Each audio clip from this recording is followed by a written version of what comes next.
So good afternoon, good morning, good evening, the distinguished speakers, the participants. On behalf of the UNESCO World Water Assessment Program, WWAP, and the Multi-stakeholder Coalition, with the support of the government of Italy, I would like to welcome you to this session dedicated to the Global Call for Action Initiative to accelerate gender equality in water. My name is Lauren Burja. I am Senior Water and Gender Specialist at UNESCO WWAP. And before starting our session, allow me to encourage you to use the chat box to write your questions, comments, but please use the pathable chat, not the Zoom chat. And with no further ado, let me introduce Mr. Abu Amani, Director of the Division of Water Sciences at UNESCO, who will open this session. Dear Abu, the floor is yours. Thank you, Laura. Excellencies, ladies and gentlemen, thank you for making time to be with us today for this session on global multi-stakeholder action to accelerate gender equality in water. As you know, exactly 1 year ago, during the last World Water Week, the UNESCO World Water Assessment Program launched the Global Call for Action initiative to accelerate gender equality in the water domain together with the Multi-stakeholder Coalition. This initiative has been developed in response to the urgent need of a platform that encourages bold and concrete actions to reduce the structural inequalities in the water domain. Indeed, persistent gender inequalities hinder the accomplishment of the global commitment linked to the Agenda 2030, particularly related to SDG 5 and SDG 6. Just to give a figure, I know that we all know this figure, but I want to remind us really to highlight the critical situation. As it was already highlighted by World Water Development Report, around 200 million hours per day are spent by women and girls to go to fresh water. So imagine if we are able to provide water to all the women and girls, how these 200 million hours per day can be better used for sustainable development. Since its launch last year, the Multi-stakeholder Coalition has continuously grown and received strong engagement of high-level governmental authorities, other UN agencies, and international to regional organizations, universities and research institutes, as well as international, regional, and local NGOs have also shown commitment as key members of the coalition. This unique and wide-scale initiative has received important recognition from, among others, the UNESCO Intergovernmental Council of IHP, and also the call was featured in the Asia and Pacific Parliamentarian Statement on the occasion of the second Asia International Water Week, and also it was featured recently, as you all know, in the final declaration of the Dushanbe water process. I'm pleased to echo IHP's commitment through the resolution of its 24th ordinary session of the Council, which clearly highlighted the critical importance to mainstream gender within water management. And also to highlight all the effort that WWAP and the coalition are making to scale up the initiative. This support will be concretized in the IHP 9 phase. As you know, IHP has now a new phase, the strategic action plan approved by its member state. And within that phase of IHP, we will have a number of gender transformative actions to be included in scientific research, public awareness raising, regional capacity development, interagency and institutional dialogue to strengthen governance frameworks. Likewise, this call has also inspired many other stakeholders to step forward and implement solutions for the promotion of gender equality encompassing actions in the field of cooperation, education and training, policy reforms, gender equal funding, data collection, and more. We have learned about some of these actions in previous important meetings, including the 9th World Water Forum held in Dakar. Today, we will have the opportunity to meet new members of the coalition and learn about more good practices and actions towards gender equality in water. Dear colleagues, we have two very important upcoming milestones regarding the call for action roadmap. The first milestone is the UN Water Groundwater Summit, which, as you all know now, will be held in Paris at the UNESCO headquarters on 7 and 8 December. And I would like to take this opportunity to all inviting you to this very, very important summit. And also, as you know, next year, we'll have the UN 2023 Water Conference in New York. These events will serve as opportunity to showcasing the meaningful and urgently needed actions undertaken by WWAP and the coalition in the quest to deepen the status quo in favor of gender equality. There exists no quick fix to solve all the structural inequalities that are deeply rooted in our societies. Nevertheless, this call for action has enabled several key achievements that demonstrate the power of explicitly supporting gender equality and the empowerment of women, and highlights the power of working together as a multi-stakeholder coalition towards a common objective. UNESCO will keep supporting the multi-coalition to catalyze further actions with the goal of making gender equality the norm in the water domain. Only in this manner will make meaningful advancements towards inclusive governance and management of our water resources. Only in this manner, we will use the best of our societies to be prepared to respond to the multi-challenges we are facing in the water domain of today and also for tomorrow. So I would like to take this opportunity to thank all the participants, all the speakers, and also to congratulate WWAP for putting this session and also bringing all the colleagues and experts together. So I wish you very successful exchanges, and we are looking forward to the outcome of the session. Thank you. Back to you, Laura. Thank you very much, Abu. Thank you for this inspiring introduction and message. And I now pleased to present Ms. Michela Mileto, Director and Coordinator of UNESCO WWAP, who will present the advances on the call for action so far and its way forward. Michela, you have the floor.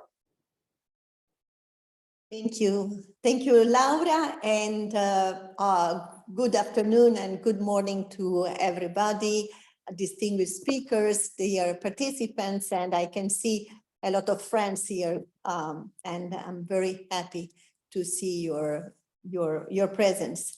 Today, I have the pleasure to present the progress so far achieved by the Call for Action Initiative and its global multi-stakeholder coalition. As you may know or remember, the preparation of the Call for Action started in 2020 and culminated with its launch in 2021. This year, 2022, is dedicated instead to catalyzing and measuring actions on the ground. Let me please briefly remind how we started. In 2020, WWAP, together with almost 50 experts, undertook an analysis on the progress of gender equality in the water domain since the launch of the 1995 Beijing Declaration and Platform for Actions. The analysis showed progress to, sorry, the analysis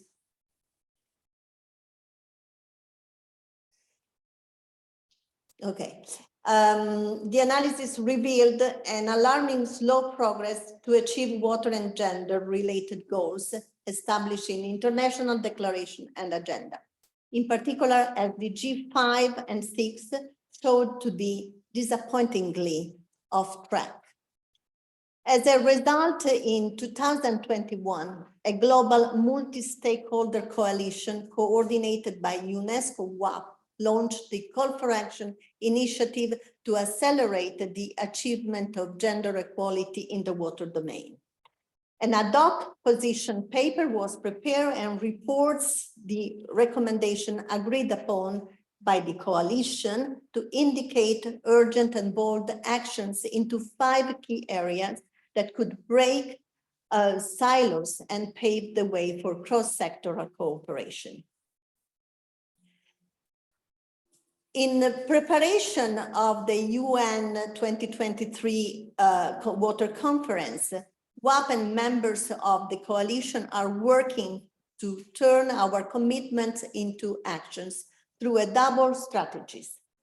First, expanding the Call for Action coalition, and second, catalyzing and measuring actions in the agreed 5 key areas, which are act upon principle of gender equal funding, narrow the policy practice gap, foster women leadership behind participation, counter unjust social norms and stereotypes, and fifth, prioritize collection of sex disaggregated water data.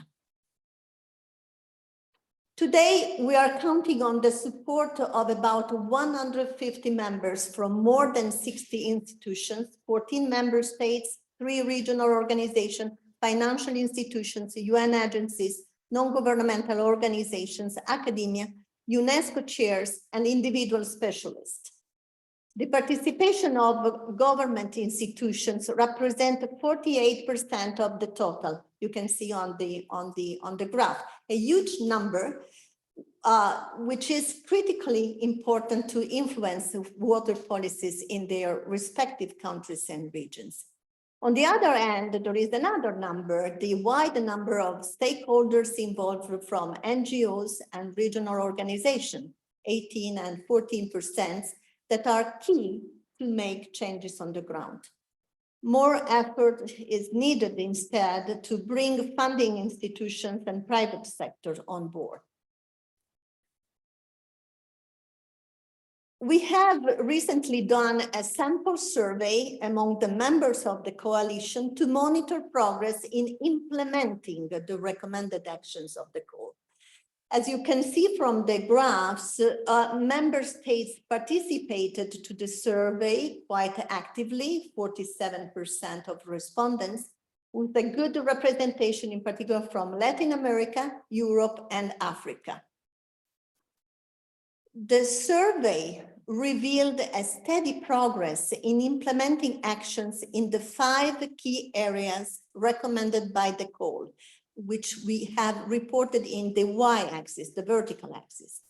The majority of respondents appear to be very active in activities aiming to foster women leadership, as well as increasing efforts for more inclusive water policies.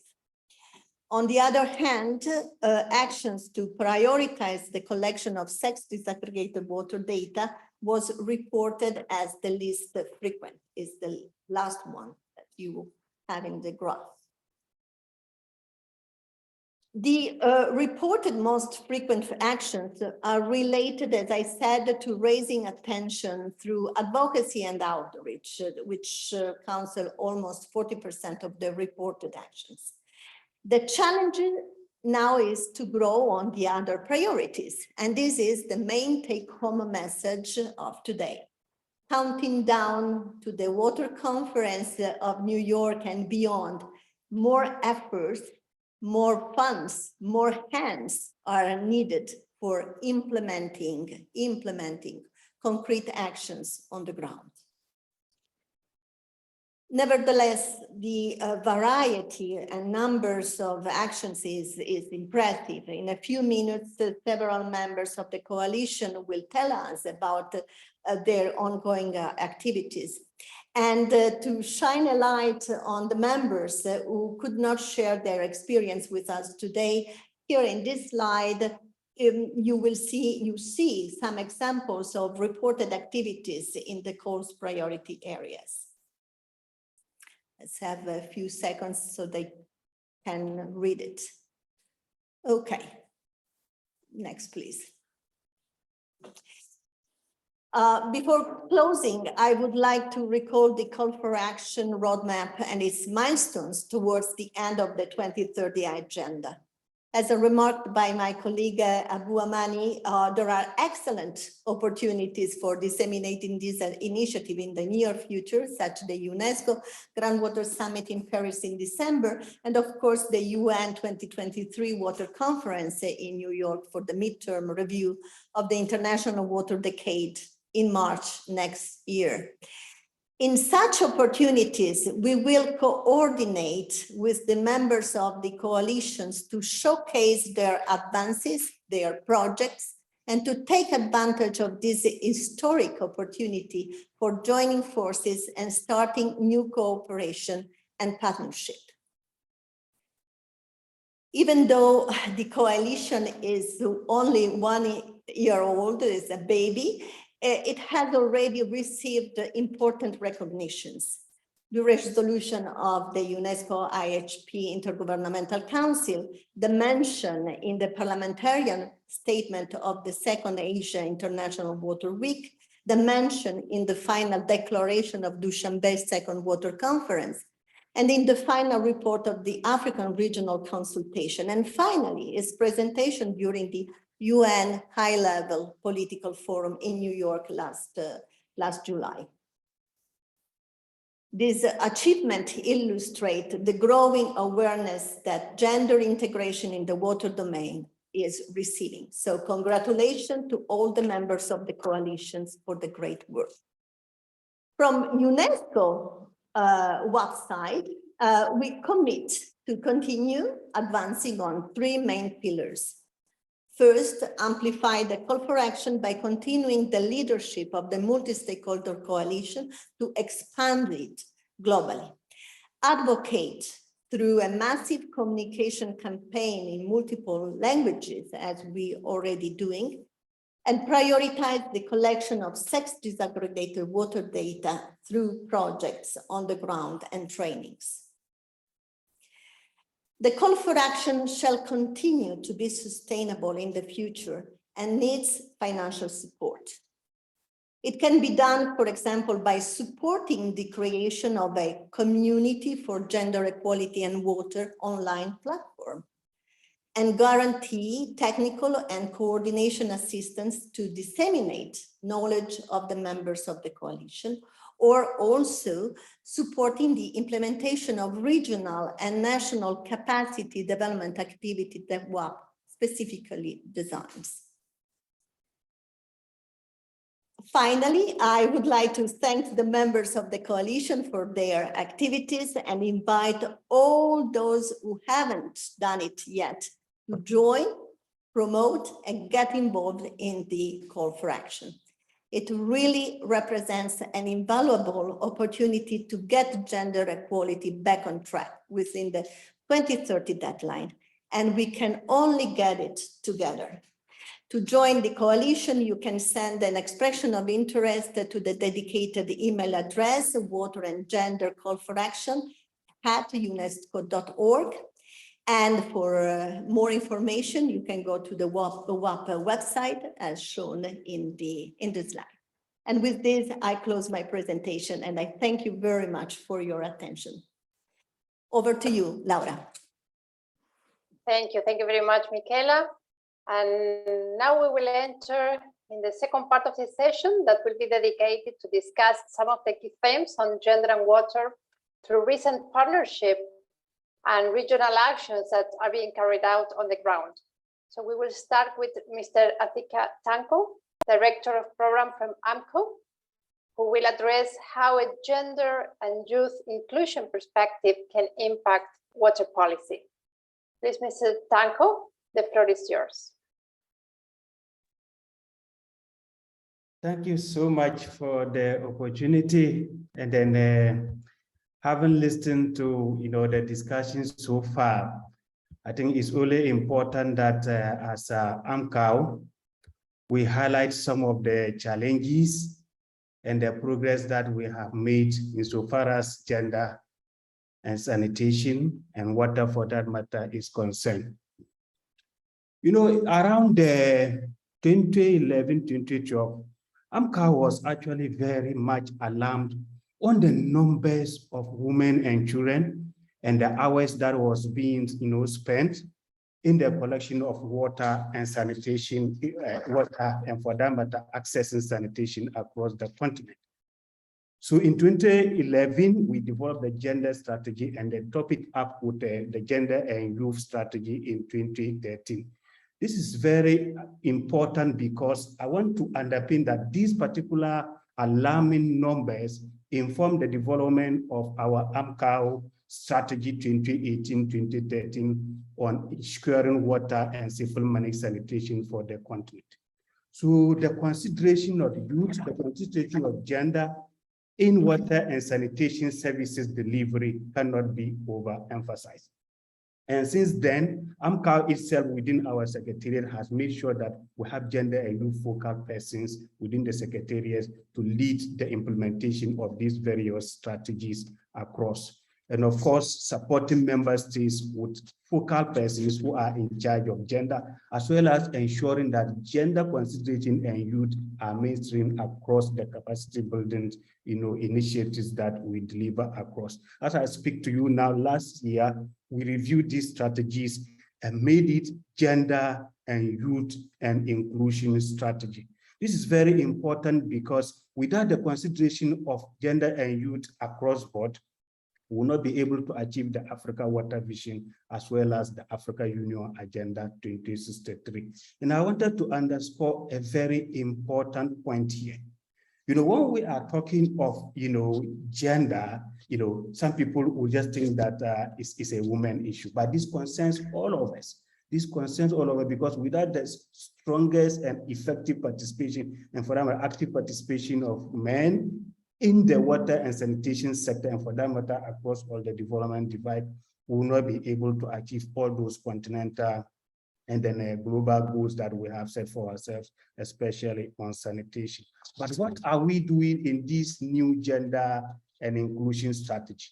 We are ensuring that we develop the needed capacity, with member states and as well as among partners to be able to ensure that in every strategy, in every policy that they are developing, gender and youth consideration should be part and parcel of that. Because the numbers are alarming, as already have been underscored by my previous presenters here.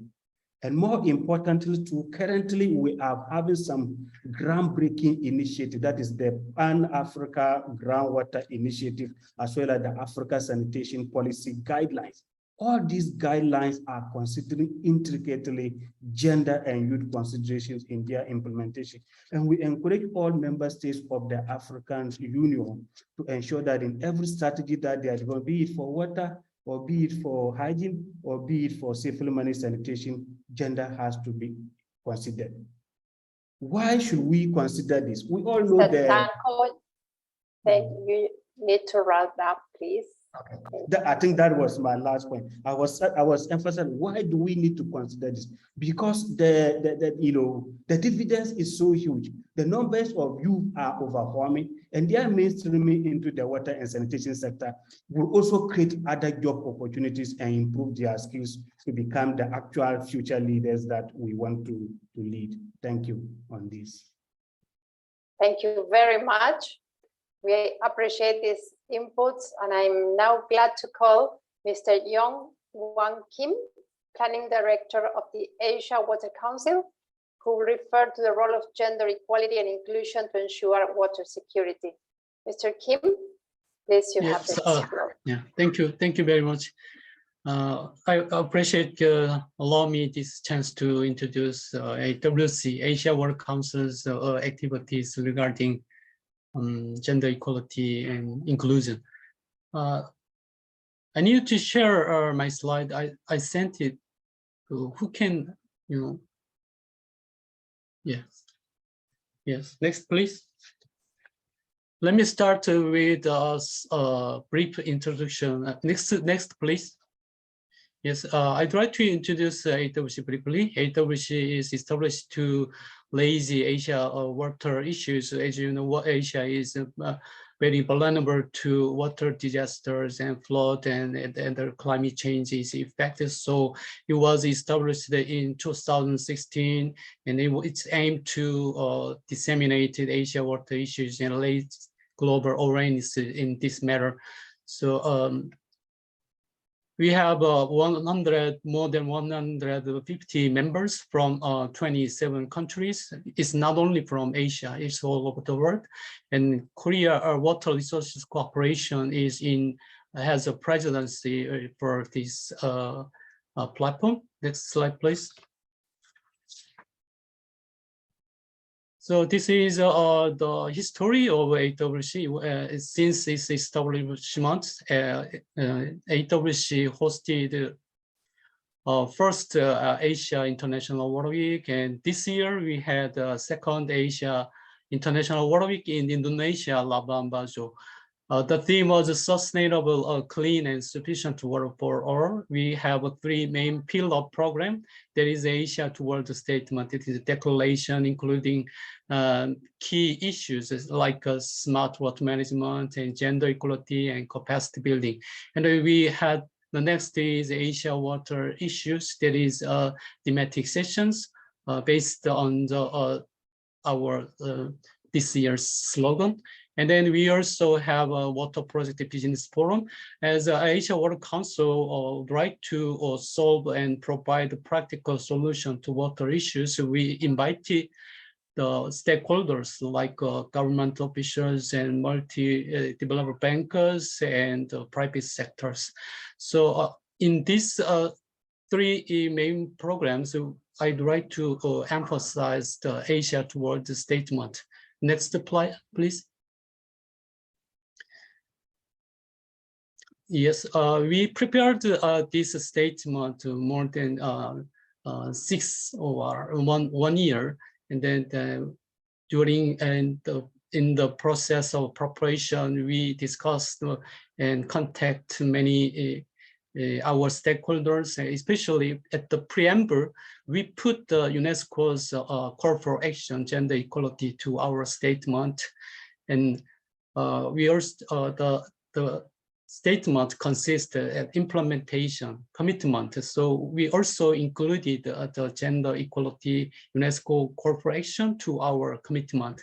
And then our statements have 3 kinds of statement. There is a ministerial level and parliamentary level and water expert level. So we try to disseminate and expand, distribute the UNESCO call for action for gender equality to our members, and this statement was delivered to 9th World War Forum as well. Next, please.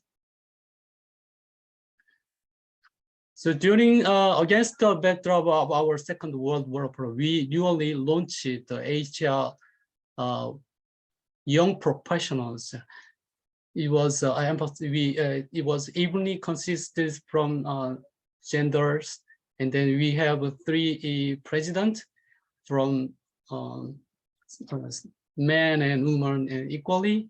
And among our YP members, there is Nyan and You Inspire. They are focusing on distributing the gender equality in water sectors and domains. Next, please. Yes. Thank you. That is what we have been doing for the dissemination of call for actions from in UNESCO. Yes. Thank you for your attention. Thank you very much, Mr. Kim, and thank you for all this information that you have shared.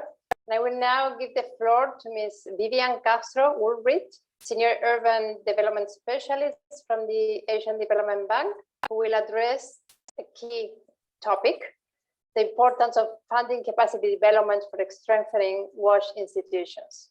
Please, Vivian, you have the floor. You are muted, Vivian. That doesn't seem so. It seems now.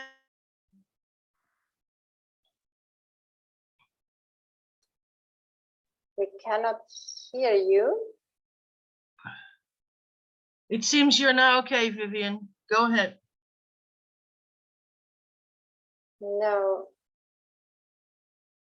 I'm not sure if from Portable they can give us some help.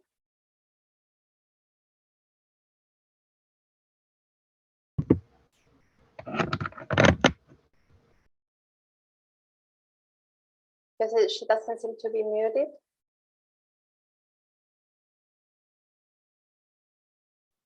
Maybe we can go to our next speaker while you try to solve the sound problem. Okay, so now I will present Stella Grace. She's the country director from the Forum of Federation of Jordan. So we are very pleased to have you today. So Stella, you have the floor. Thank you, Laura, and thank you for the UNESCO for giving me the opportunity to present the project of Forum of Federation. May you give me to share the screen or to show the presentation slides, if you please? Yeah, that is really great. First, the project that we are going to present today, it's about women in leadership roles, how supporting leadership is helping new generations of women in decision making, whether at a national or at a local level. Can I have the second slide, please? So to start with, the project Empowering Women for Leadership Role, it's a project funded by the Global Affairs Canada and implemented by the international nonprofit organization Forum of Federation in 3 countries. One of them is Jordan. So it's a regional project, and this project aims at building the capacity of women who are decision makers, leaders, in addition to young women who are planning to become leaders one day, and bring the awareness on the importance of women empowerment. Before talking about the project, allow me just to talk about the context, the external environment that assisted us in implementing this project. So Jordan, as you know, it's a country in the MENA region, and women in Jordan, just like women worldwide, according to the UN, are vulnerable to climate change, and they are more vulnerable than men. In particular, because of the social, economic, and cultural factors that limit their coping capacity. And this emphasizes the need for gender-sensitive responses to climate change, which is a factor for water stress, in particular in a country like Jordan that really faces challenges in terms of water scarcity. Nevertheless, according to activists, they say that people in Jordan believe that, you know, we are safe because there are no big threats like hurricanes or volcanoes. But nevertheless, you know, water stress is alarming. It's gradual, progressing. Climate change is also progressing, and people have to be further aware of the situation. In addition, that women in Jordan, just like many other women worldwide, they spend more time as caregivers than men. So this, for example, women, they spend like 270, 400 minutes a day in household activities, while men only spend 80 minutes. So they have less time to build their capacity and to have a role in decision making in terms of water stress and in climate change adaptation. And to receive that proper education and capacity. Furthermore, Jordan, because of water scarcity, we, like many urban cities, that we only receive water once a day. So women really, and even less in rural areas, and women are in charge of securing water for domestic and household tasks. And this is an additional burden on them. And also when floods happen, in particular in urban areas or in the desert, the woman suffers the most from displacement, in particular taking care of their kids during this displacement due to flood happening in the country. Nevertheless, I have to say that Jordan made advancement in terms of women's rights. So in 2022, we had the amendment of the constitution to clearly indicate the importance of women's rights and obligations in the constitution. We have amendment in the political party law and in the election law to have more women as national legislators and more women in political parties, to have more political decision-making in the country. The elections, the local elections occurred in 2022, including women in the governorate and local councils in Jordan. And in Jordan, we have 12 governorates and hundreds of municipalities. And also there was the launching of what's known as gender equality and climate change in Jordan, an analysis that was launched by the UNDP and the Ministry of Environment in Jordan. So all this, let's say, external environment assisted us in kicking off activities in terms of empowering women, in terms of water stress adaptation and in a pilot project. So may I have the second slide, if you please? Oh, yeah, this is just part of what yes. So the project that we have launched was to increase the capacity of women members of municipal and governorate councils to participate in environmental decision making. And as you know, during the COVID-19 challenges and limitations, so we thought of starting these activities in the outdoor. So we conducted capacity building training in the forest, within forests in Jordan and in open spaces. We invited those women, the council members. We gave them, capacity in topics like, the environmental law, environmental challenges, how we collect data, how to do environmental impact assessment, how to plan, how to include green growth in planning, how to have more gender responsive water policies and projects.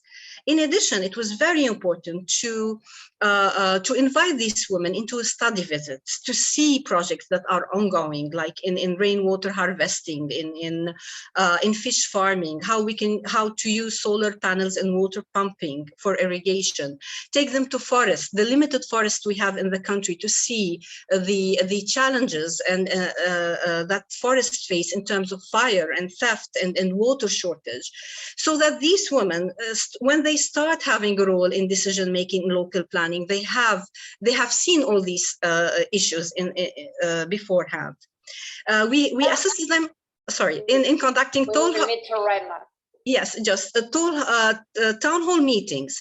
We also we conducted research, and we noticed that women really are well informed, but at the same time they are facing challenges, including political violence, when they want to say their ideas in front of the councils.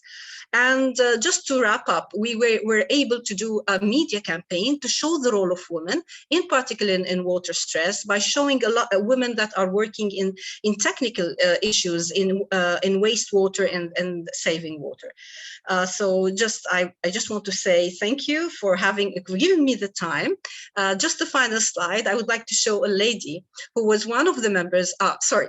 Yeah, so can we skip to the last because I have little time, sorry.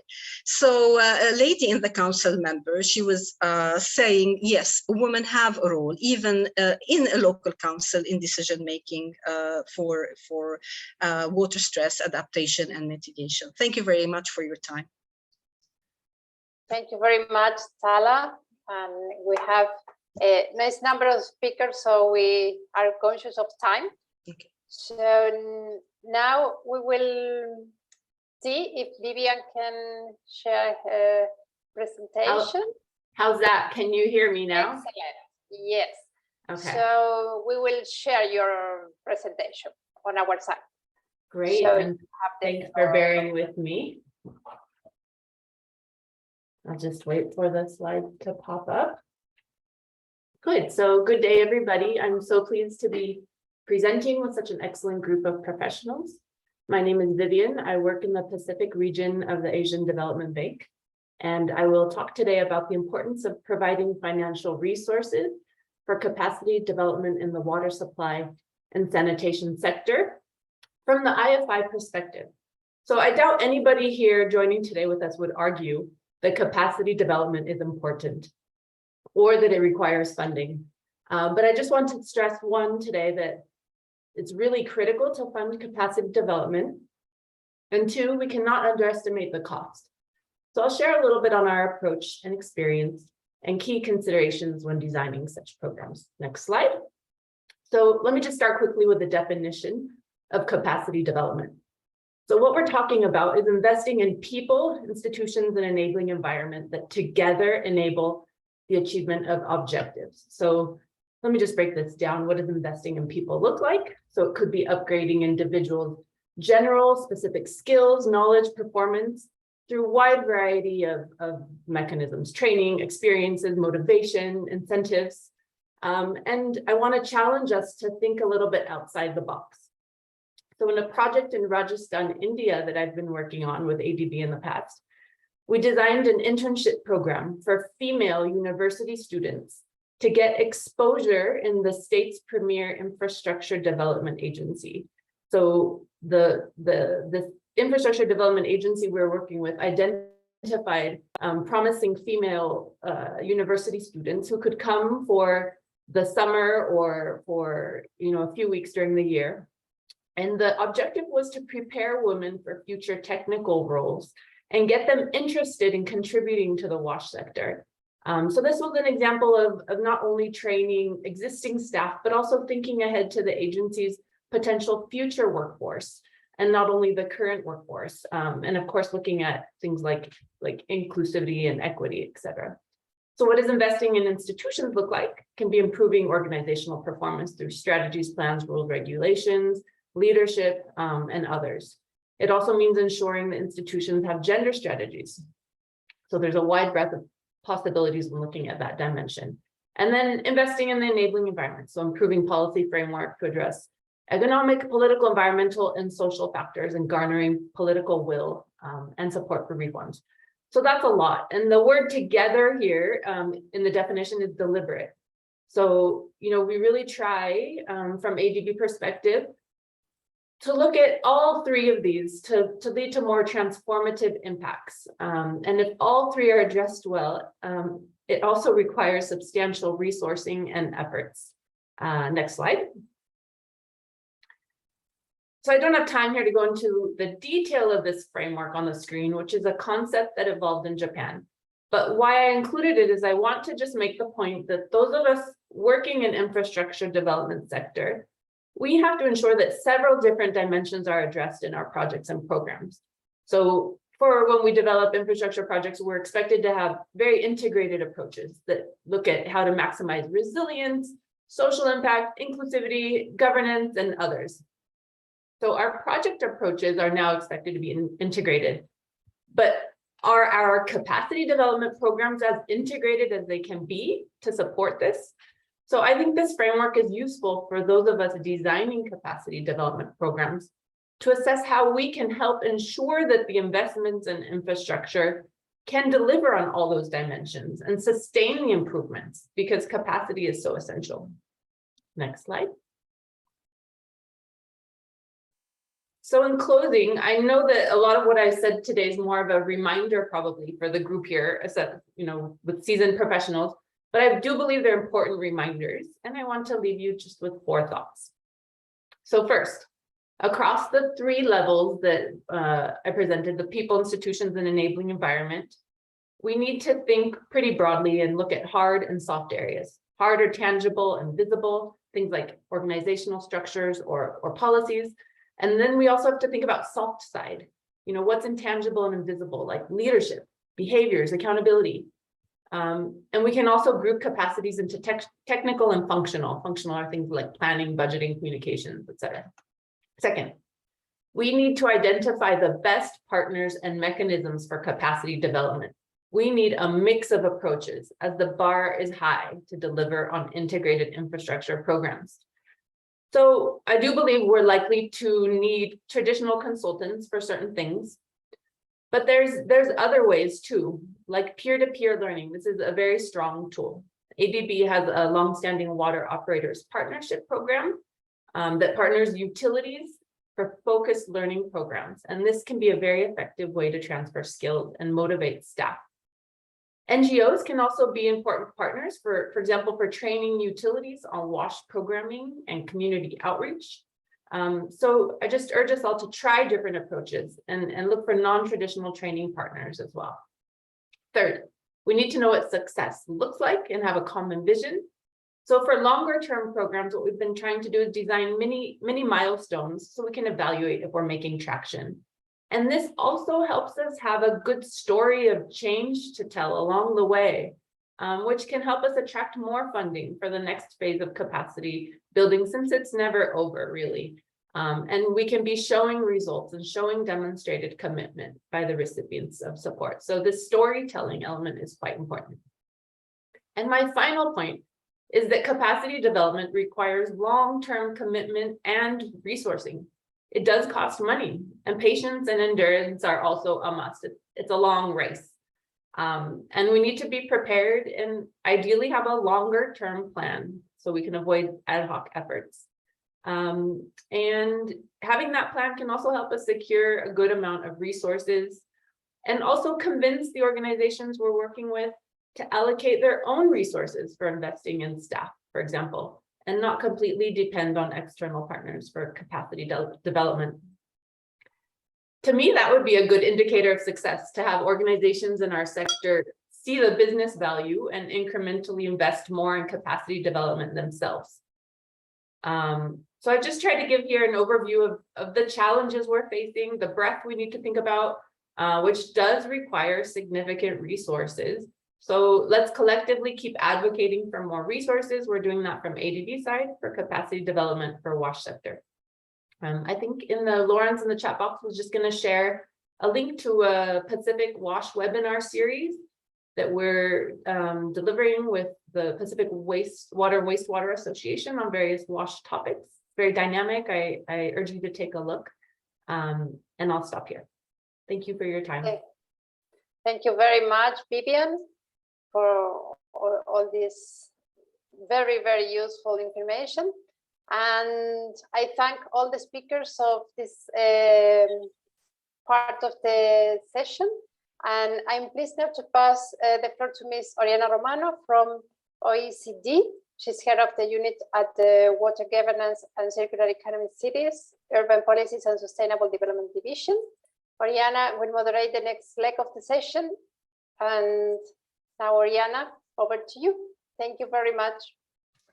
Thank you. Thank you very much, Laura. I'm very pleased to be here with you and to moderate this next part of this amazing event. The OECD Water Governance Program, which I represent today, upload, of course, to the Global Coalition. We heard very interesting examples so far. We are also working on the theme of women in water decision making. So there are many synergies to make indeed. And we are continuing in this session to learn from examples at the regional level and from members of the multi-stakeholder coalition so that we can understand how to implement these actions on the ground.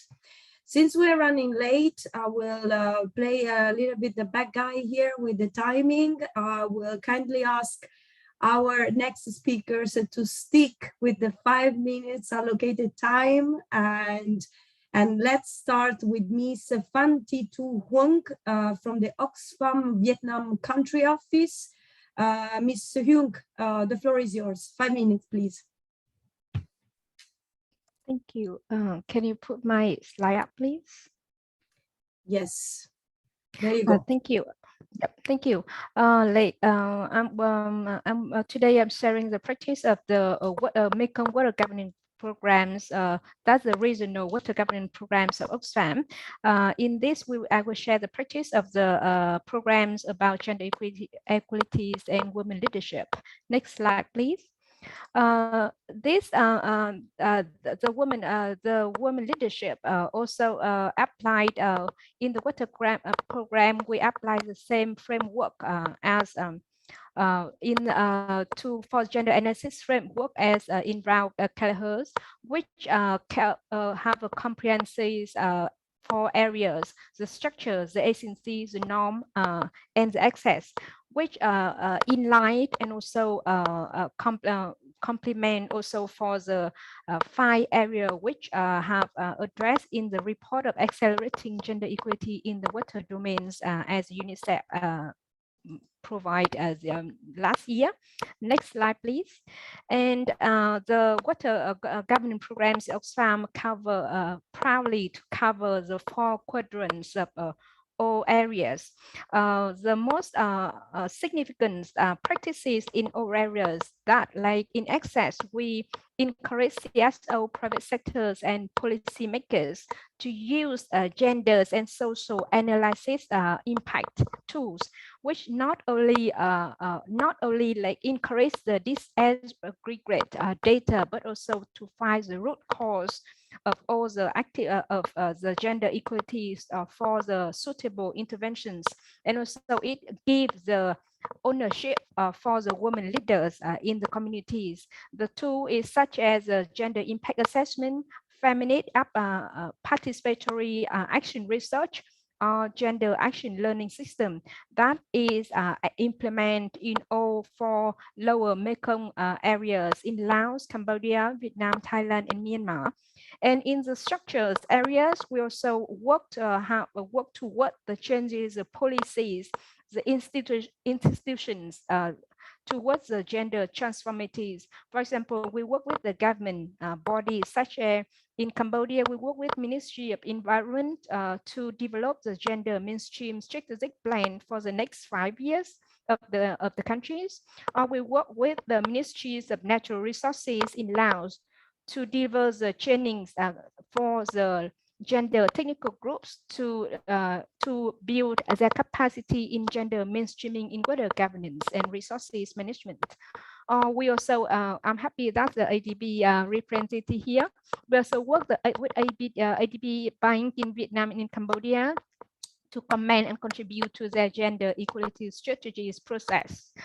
We work with the government body of the trans-boundary water, such as Mekong River Commissions, to contribute and complement for gender action plans.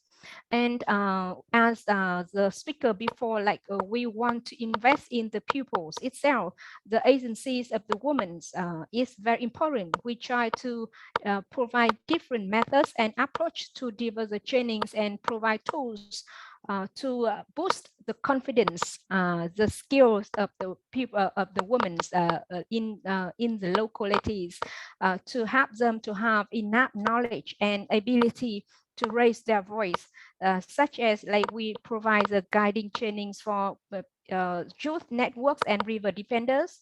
We teach the youth network in river journalist network in Asia how to write the articles or the products which through the gender lens.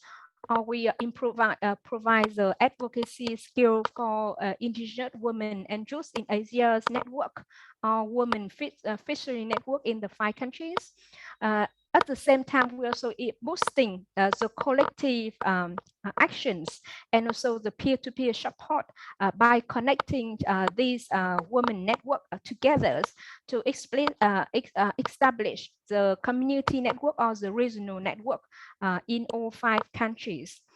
Another thing that we also try to find the norms which are harmful for women and in the communities, in the families, and in the women themselves. We try to enable to support the local women leaders to participate and lead and be leaders in many events and trainings and also in regional or international level, such as they can be the panelists. May I ask you to conclude, please?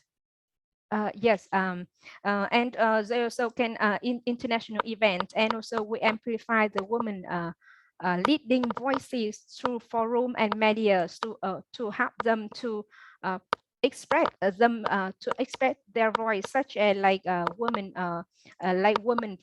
voice programs or help the to help the women activists to even sue the government in Thailand to for the harmful impact of the dam projects, such as the Sayaburi Dam or the Pak dams.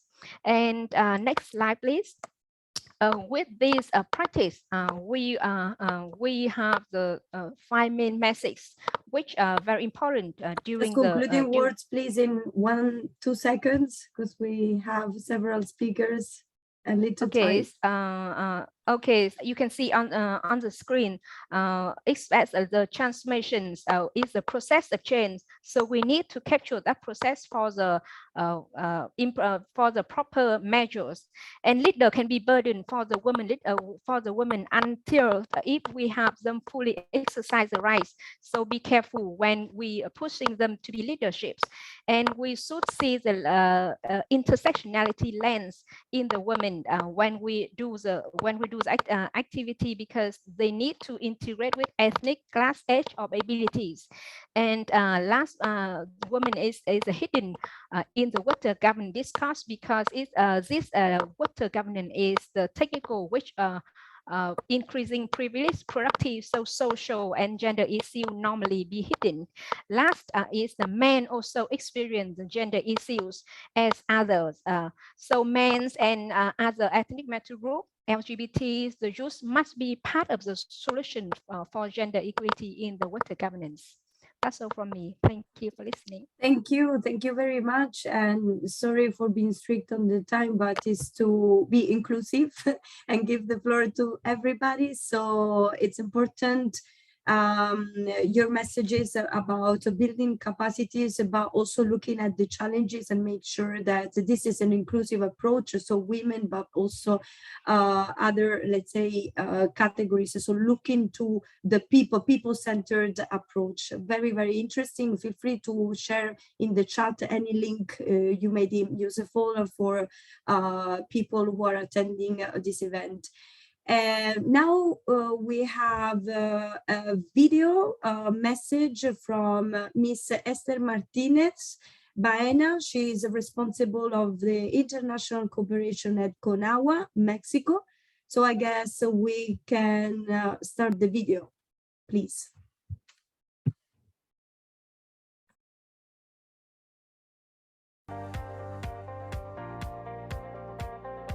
Hola, buen día. Me complace extender un atento saludo a Micaela Mileto, directora y coordinadora del Programa Mundial de la UNESCO de Evaluación de Recursos Hídricos, a Bau Amani, director de Ciencias Naturales de la UNESCO, a las y los representantes de las organizaciones que nos acompañan y con quienes tengo el placer de compartir tan importante espacio.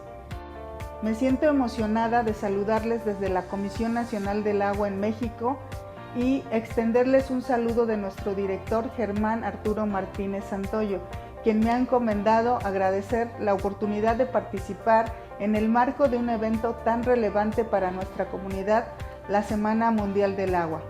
Hace un año justamente que México se sumó al llamado a la acción para acelerar el logro de la igualdad de género en el ámbito del agua.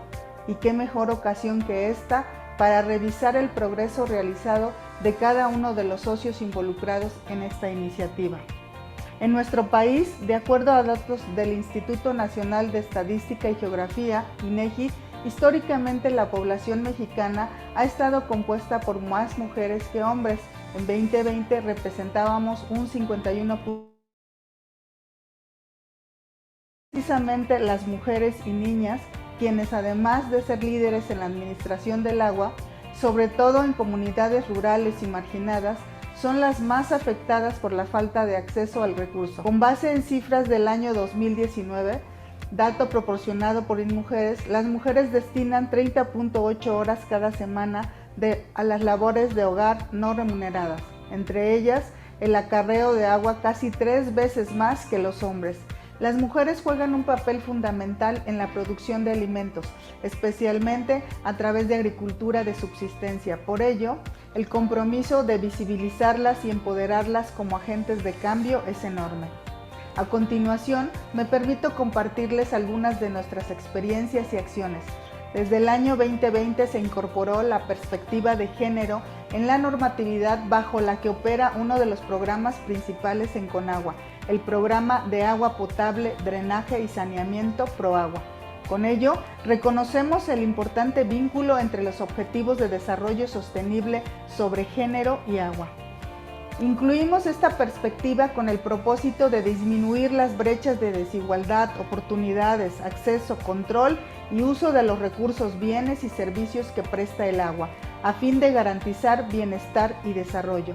En el ámbito rural, como institución, hemos reconocido el importante rol de las mujeres en la gestión, el cuidado y el abastecimiento del agua, impulsando su participación en comités de Contraloría Social y en órganos de administración de los comités que dan servicio de agua potable, drenaje y saneamiento en comunidades vulnerables y marginadas. Esto mediante acciones afirmativas, como lo es la asignación de un 10% más de recursos federales a aquellos comités en los que la participación de las mujeres sea mayor del 50%. Tan solo por darles un dato, en el año 2021 se contabilizaron 337 organizaciones comunitarias, de las cuales el 43% fueron mujeres. México cuenta con una importante diversidad cultural, por lo que ha sido necesario adaptar mecanismos para la creciente y activa participación de las mujeres en la toma de decisiones relacionadas con el agua. Ahora bien, es importante mencionarles que respecto al porcentaje de personas en puestos directivos en la administración pública en México, en 2020 las mujeres ocuparon 40.35%. En la Conagua, el organigrama institucional se ha ido equilibrando mediante el incremento de mujeres en cargos directivos y de toma de decisiones.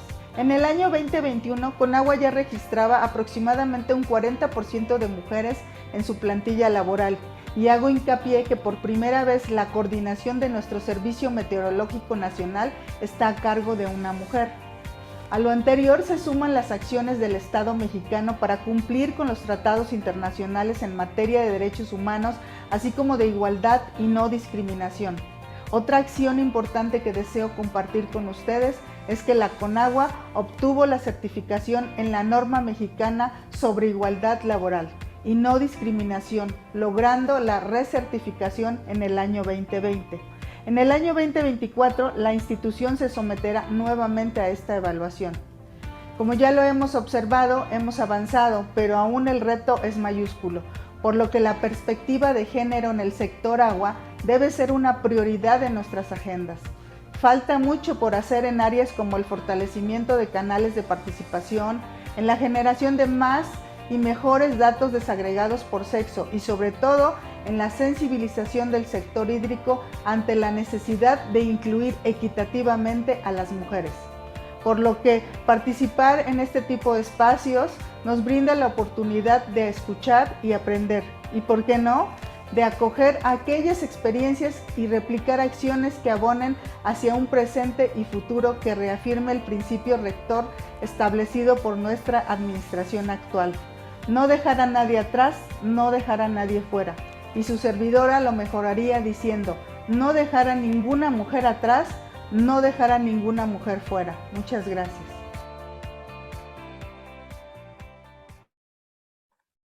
Muchas gracias. Thank you very much, Ms. Martinez. It's great to hear about the gender perspective. Thank you very much for to the great team of CONAWA. Now we have to accelerate a little bit because basically this session will be automatically closed at 4:50, if I'm not wrong. So I would kindly ask the next speakers really to share the key messages in 3-4 minutes. I will now present the next speakers. Anybody working on gender and water actually knows her already, so no need to big introduction.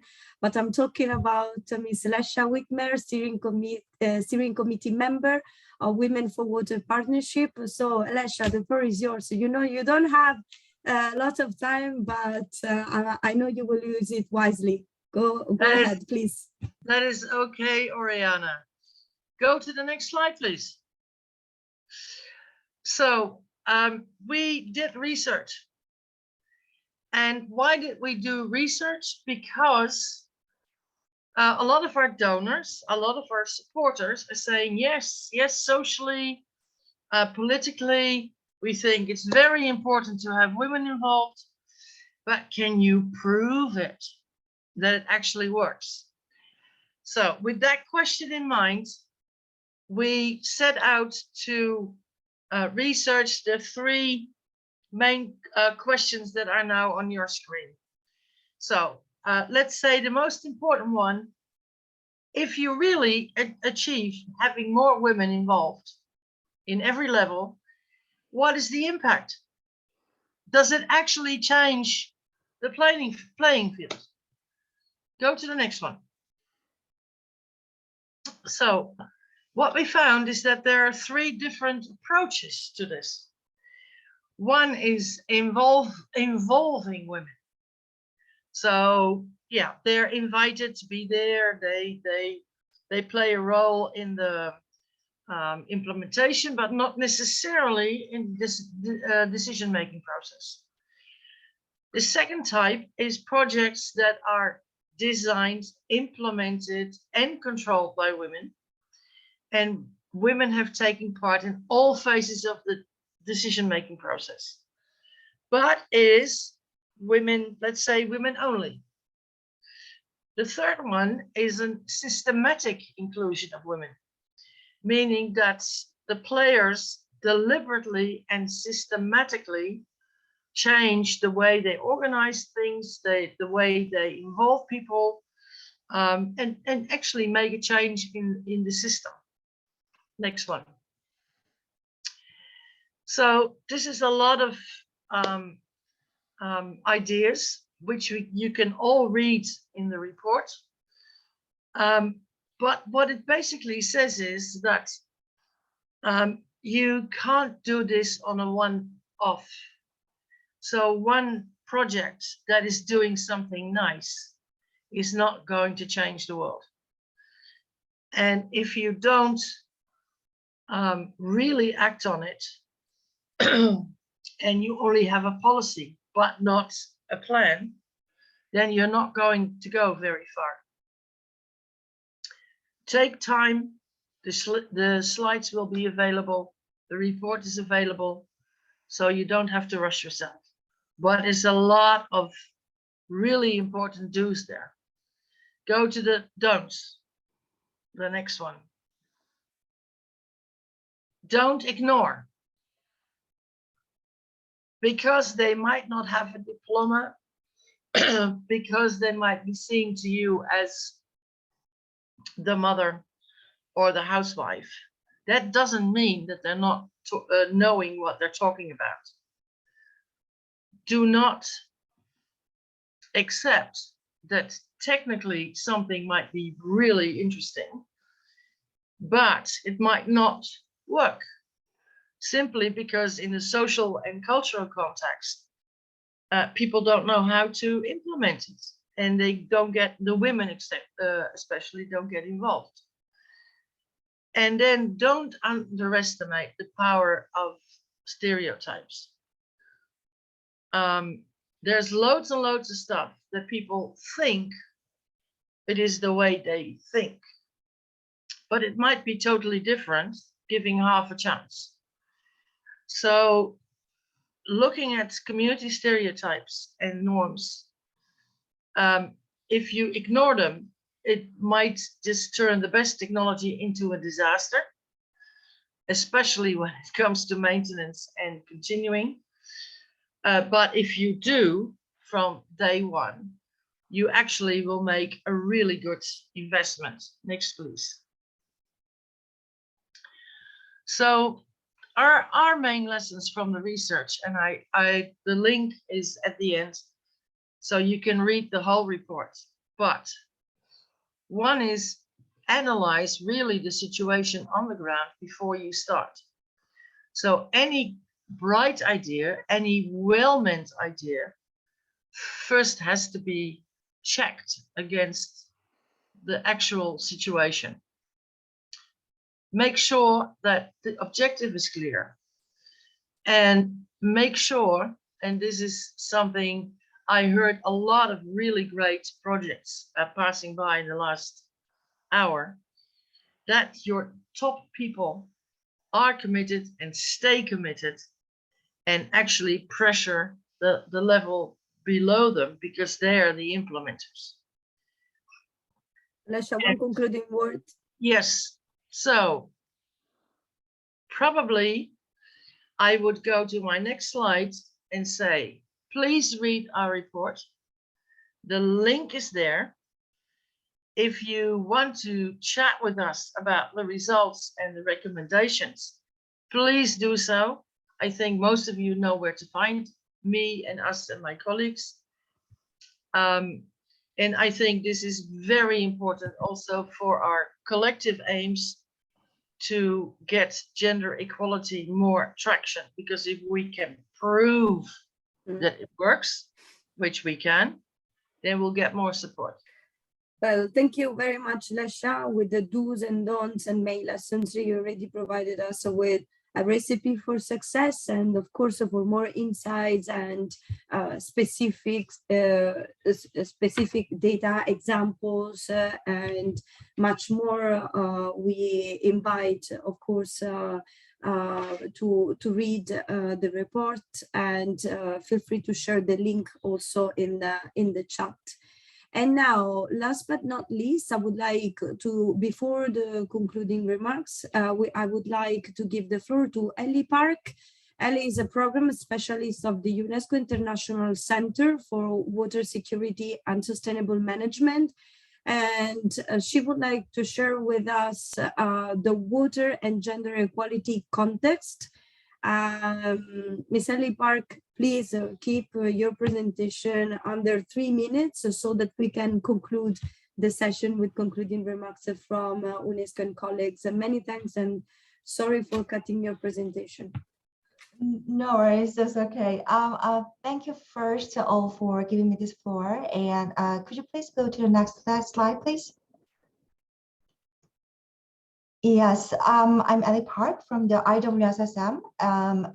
As the moderator introduced, our center is the category center under the IHP, and also the member of the Multi-stakeholder Coalition for the water and the gender equality. And actually, since 2020, we've done a lot of things to disseminate the agenda on water and gender equality, and to contribute to the raising public awareness in the international society.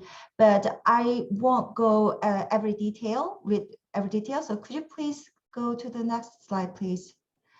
Okay, so now we, IWSSM and WWAP, are working on another way to collect actual voices and the best practices from the field. So this is an ongoing event and water and gender equality contest for youth engagement in the Asia and the Pacific region, and is specifically targeting for the young professionals and the international students in the water sector. Who will be leaders to contribute to the paradigm shift in terms of gender mainstreaming in this region after all. So anyone under the age of 35 can join the contest with a short video or a proposal paper to make an infographic to promote the agenda. And also we are planning to invite the top 2 winners to the side event at the UN Water Summit on the groundwater by online participation, and give a special opportunity to showcase their outcomes. Next, please. So I think this is a very unique opportunity to hear what young professionals and students think about gender equality in the water sector, and we are expecting that it will contribute to the promotion and the dissemination of gender equality in the water sector at the regional, national, and even community levels. So as you can see, now we are collecting actual best practices and many fresh ideas from the field. For the last, I'd like to ask you to encourage your partners or colleagues to join this contest. And as the Mr. Lawrence put the link in the chat box, you can get access to more information via our official website or WWAP Twitter account and the UNESCO Jakarta office Facebook. So we are so looking forward to working and collaborating with you to promote the cooperation. Thank you very much. Thank you very much, Aline, for keeping under the 3 minutes. This is an excellent initiative. We invite especially young professionals to contribute. And now, Laura, the floor is yours for the concluding remarks. Thank you very much to everyone. Thank you very much to all. And the concluding remarks will be done by Ms. Harumi Fuentes Furuya, Human Rights and Economic and Social Issues section from the UN Human Rights Office. And before concluding, I want to thank you all. And citing one of our founder members, Mariette, I think it's very important to say that the time is now, and we need to continue talking, but also act now. So now, Ms. Harumi, the floor is yours for concluding the session. Thank you very much. Thank you very much to you and to all the speakers. And I agree that the time is now, because if we as a global community are to rebound from the pandemic and to get back on track with the SDGs, then it really is crucial to accelerate all measures to overcome one of our largest obstacles, which is gender inequality. And today, our partners have shared commitments, results, and really promising practices. We heard how the WWAP and the call for action keeps growing and how it includes a really varied array of partners. And all the different sectors of society that were represented today in the panelists join efforts and bring crucial knowledge that combined together can do more and do better. We heard that data is still a crucial priority. And we really need to learn from the Millennium Development Goals when all the inequalities were masked by averages. So OHCHR has developed the Human Rights Indicators Framework. UNESCO WWAP has developed the toolkit to collect sex-segregated water data. The UN Statistics Division has a minimum set of gender-sensitive indicators for country-level data.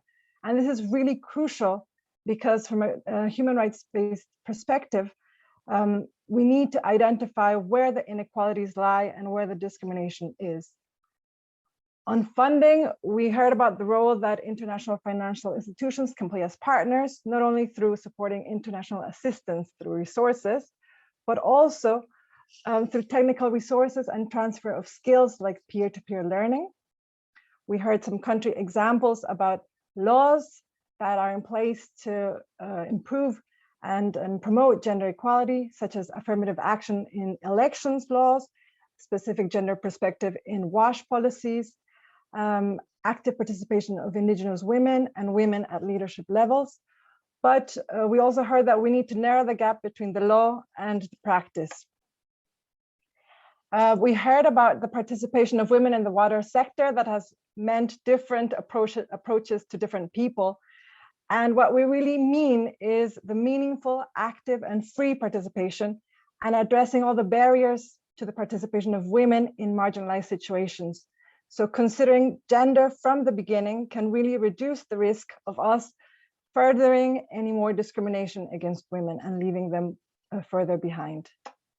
As promising practices, we heard that the capacity building and training for women in positions of authority, preparing them for their role in decision-making and empowering them to influence decisions, to voice women's needs, and to make informed choices about the environment.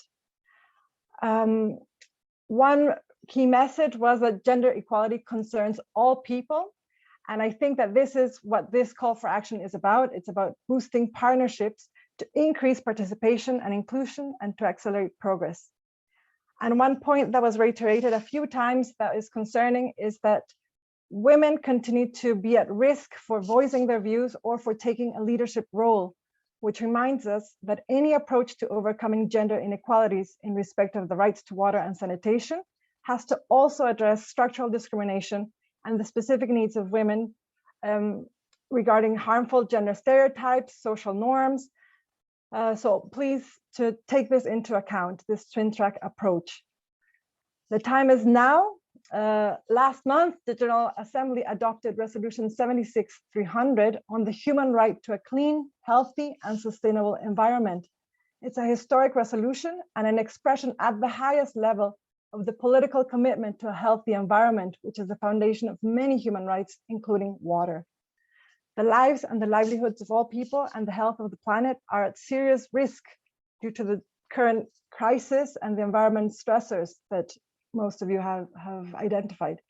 So the current moment really commits us to forge new and more groundbreaking steps to collaborate and to ensure the protection of human rights and the rights to water and sanitation. So I warmly invite you and encourage you to join the Call for Action initiative and to accelerate gender equality progress in the water domain. So to counter the setbacks in the progress we have made, our collective efforts and the support of all partners is really imperative. Thank you very much. Thank you very much. And we made it on time. So I thank you all, invite you to join. And Michaela, if you want to say goodbye and to close the session, please, you are. Of course. Thank you. Thank you for the rich contributions, and we couldn't finish better with the Arumi's words. Thank you very much for the conclusions, and have a good World Water Week, and see you soon join us at the Call for Action initiative. Thank you. Bye-bye. Thank you. Switch on the camera that we make a picture. Switch on, switch on.